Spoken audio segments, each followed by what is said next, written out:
एक गांव में द्रोण नाम का ब्राह्मण रहता था। भिक्षा मांगकर उसकी जीविका चलती थी। सर्दी गर्मी रोकने के लिए उसके पास पर्याप्त वस्त्र भी नहीं थे। एक बार किसी यजमान ने ब्राह्मण पर दया करके उसे बैलों की जोड़ी दे दी। ब्राह्मण ने उनका भरण पोषण बड़े यत्न से किया। आसपास से घी तेल अनाज मांगकर भी उन बैलों को भरपेट खिलाता रहा।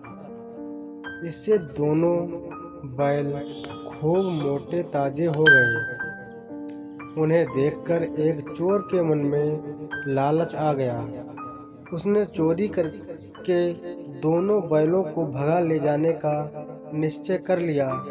इस निश्चय के साथ जब वह अपने गांव से चला तो रास्ते में उसे लंबे लंबे दांतों, लाल आंखों, सूखे बालों और उभरी हुई नाक वाला एक भयंकर आदमी मिला।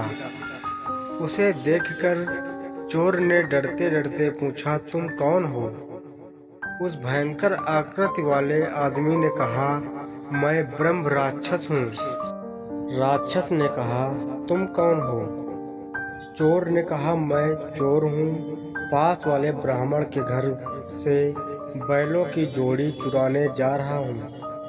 राक्षस ने कहा, मित्र, पिछले 6 दिनों से मैंने कुछ भी नहीं खाया। चलो आज उस ब्राह्मण को मारकर ही भूख मिटाऊंगा। हम दोनों एक ही मार्ग के यात्री हैं। चलो साथ साथ चलें। शाम को दोनों छिपकर ब्राह्मण के घर में घुस गए। ब्राह्मण के शय्याशायी होने के बाद राक्षस जब उसे खाने के लिए आगे बढ़ने लगा तो चोर ने कहा, मित्र, यह बात न्यायानुकूल नहीं है। पहले मैं बैलों की जोड़ी चुरा लूं, तब तू अपना काम करना। राक्षस ने कहा, कभी बैलों को चुराते हुए खटका हो गया और ब्राह्मण जाग पड़ा तो अनर्थ हो जाएगा। मैं भूखा ही रह जाऊंगा, इसलिए पहले मुझे ब्राह्मण को खा लेने दे, बाद में तुम चोरी कर लेना।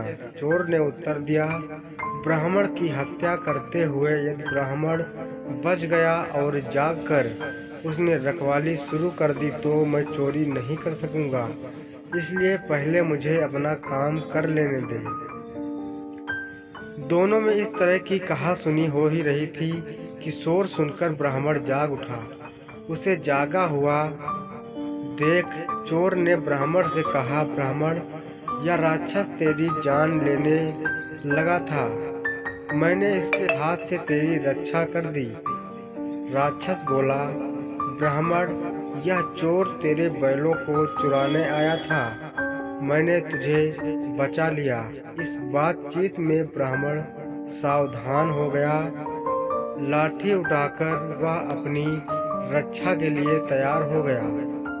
उसे तैयार देखकर दोनों भाग गए। दोस्तों, आपको कहानी पसंद आई है तो वीडियो को लाइक और चैनल को सब्सक्राइब करें। धन्यवाद।